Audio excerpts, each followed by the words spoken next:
फैलाव प्रकृति का नियम। यहां किसी भी चीज को जगह दी वो फैलेगी। फैलना स्वभाव है। इसलिए तो हिंदू विश्व को ब्रह्म कहते। ब्रह्म यानी जो फैलता चला जाता है, जो जानता ही नहीं कैसे रुके, जो फैलता ही चला जाता है। अनंत जिसका विस्तार है, जिसके फैलाव की कोई सीमा नहीं। यहां छोटी सी चीज पकड़ो, जल्दी ही बड़ी होने लगती है।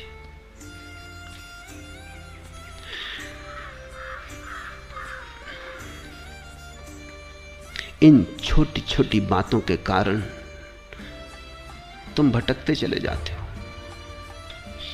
कभी कभी तुम्हें ख्याल भी नहीं होता तुम जरूरी काम से जा रहे थे। मां बीमार पड़ी थी और तुम उसके लिए दवा लेने जा रहे थे, और किसी आदमी ने रास्ते में गाली दे दी। भूल गए मां, भूल गए दवा, भूल गए इलाज, चिकित्सा। उससे झगड़ने खड़े हो गए। पहले इससे निपटारा कर लेना।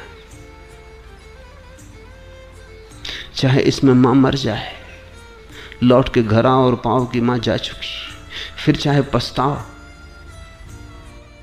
लेकिन क्षुद्र भी, अति क्षुद्र भी, अति व्यर्थ भी जब आता है तुम्हारी आंखों में तो तुम्हें परिपूर्ण घेर लेता है। इसी तरह तो मंजिल खोती चली गई है। तुम बिल्कुल हवा की तरंगों में भटकते लकड़ी के टुकड़े हो। जहां हवा आ जाती है, जहां पानी की तरंग ले जाती है, वहीं चल पड़ते हो। तुम संयोगिक हो गए हो, एक्सीडेंटल। तुम्हारे जीवन में कोई दिशा नहीं, कोई बढ़ाव, कोई विकास, कोई गंतव्य, कोई मंजिल। कहां तुम जा रहे हो, क्यों तुम जा रहे हो, कुछ भी नहीं है। आकस्मिक घटनाएं, दुर्घटनाएं तुम्हारे जीवन की निर्णायक हो गई। कुछ भी उठाता है जिससे तुम्हारी कोई संगति नहीं, तुम वो करने में लग जाते।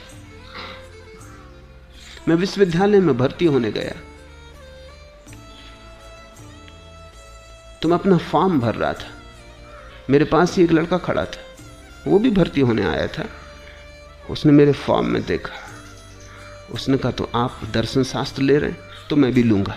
मैंने कहा तू रुक, तुझे से क्या प्रयोजन है? ये बिल्कुल संयोगिक है कि मैं यहां खड़ा अपनी दरखास्त भर रहा हूं, तू भी भर रहा है। मेरी दरखास्त को एक तो देखने की कोई जरूरत नहीं, देख भी ली तो तुझे कोई विषय इसलिए लेने की जरूरत नहीं, न तू मुझे जानता है।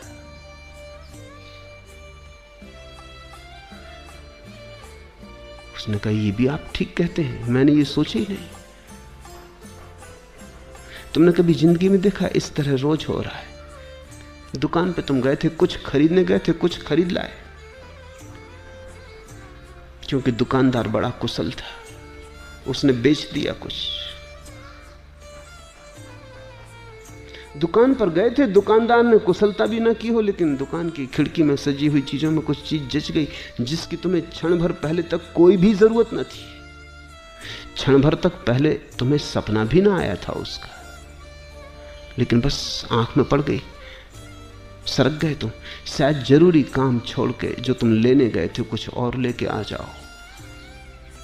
तुम जो लेने जाते हो वही लेके लौटते हो। पश्चिम में मनोविज्ञान इस पर बड़ी खोज करता है कि लोग क्या खरीदते, और उन्होंने बड़ी तरकीबें खोजी और बड़े हैरानी के निष्कर्ष हाथ लगे। एक उपन्यास बिकता नहीं था, छप गया और बिका नहीं। विशेषज्ञों से सलाह ली गई, उसने कहा इस किताब का नाम बदल दो, नाम ठीक नहीं, नाम खींचता नहीं। नाम बदल दिया, किताब बिकी, ऐसी बिकी, लाखों की प्रतियों में बिकी। साल भर से छपी पड़ी थी, कोई खरीदने वाला न था। किताब वही की वही, सिर्फ नाम बदलने से कुछ भी नहीं बदला है, एक शब्द भीतर नहीं बदला है, सिर्फ कवर खोल बदल गई और किताब बिकने लगी। मनोवैज्ञानिकों ने हिसाब लगाया है कि चीजें बेचते हैं तो डब्बे का रंग क्या होना चाहिए, क्योंकि उन्होंने सब रंगों के डब्बे रख के देखे। स्त्रियां खरीदने आती हैं तो वो हिसाब लगाते हैं कि कौन से रंग से ज्यादा आकर्षित होती। कुछ रंग हैं जिनकी तरफ कोई ध्यान ही नहीं देता। अगर उस रंग का डब्बा तुमने अपनी चीज को बेचने के लिए बना लिया है तो तुम्हारा दिवाला निकलेगा। अब रंग से भीतर की चीज का कोई भी संबंध नहीं, लेकिन लोग संयोगिक हैं, लोग एक्सीडेंटल हैं। रंग उन्हें पहले खींचता है। डब्बा खाली हो तो भी चलेगा, लेकिन रंग आंख को खींच लेता है। कितनी ऊंचाई पर दुकान पर डब्बा होना चाहिए तब आंख जल्दी पकड़ में आती? 5 फीट, तो ठीक आंख की सीध में होता है। लोग ऐसे अलाल हैं कि आंख भी ऊपर उठा के कौन देखता? अगर जरा डब्बा ऊपर रखा हो या डब्बा बहुत नीचे रखा हो।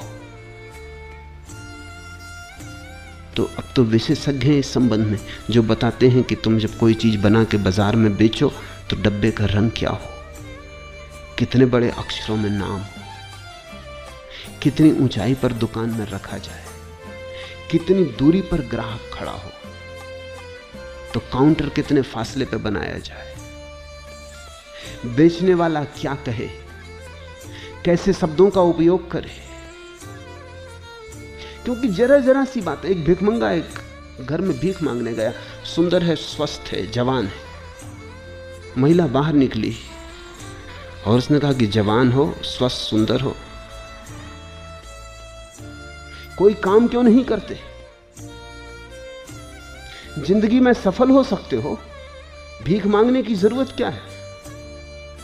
उस आदमी ने कहा, अब तुमसे क्या कहें, दुनिया में बहुत स्त्रियां देखी, तुम जैसी सुंदर स्त्री नहीं देखी। फिल्म अभिनेत्रियां हैं, लेकिन तुम्हारे मुकाबले कुछ भी नहीं। तुम इस घर में क्या कर रही हो? तुम तो फिल्म अभिनेत्री हो सकती थी। उस स्त्री ने कहा, रुक रुक, मैं अभी तेरे लिए भोजन लाती हूं।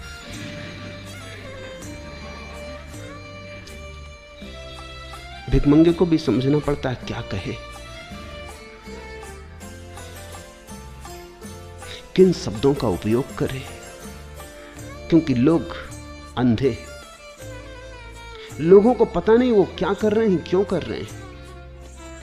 तुमसे लोग करवा रहे हैं। तुमने सैकड़ों चीजें खरीद ली हैं जो बेचने वालों को बेचनी थी, तुम्हें खरीदनी नहीं थी। पुराने अर्थशास्त्र का नियम था कि जहां जहां मांग होती है वहां वहां पूर्ति होती है। नए अर्थशास्त्र का नियम है, जहां जहां पूर्ति होती है वहां वहां मांग पैदा हो जाती। तुम चीज तो बनाओ, इसकी तुम फिक्र ही मत करो कि इसकी कोई मांग है या नहीं, मांग पैदा कर ली जाएगी। लोग पागल हैं। बनट शाह ने जब पहली दफा अपनी किताबें लिखी तो बिकी नहीं, क्योंकि नाम बिकता है। कोई नाम तो था नहीं, कोई जानता तो था नहीं बनट शाह को। तो क्या किया उसने? वो खुद ही चक्कर लगा के किताबों की दुकानों पर जाता था पूछने, जहाज बनट शाह की किताब है? दुकानदार पूछता, कौन जहाज बनट शाह? अरे तुम्हें जहाज बनट शाह का पता नहीं? क्या खाक किताबों का धंधा करते? इस नाम की किताब छपी। ऐसा वो खुद ही दुकानों पर चक्कर लगाता, पता बता आता, उनको तरकीब से समझा आता।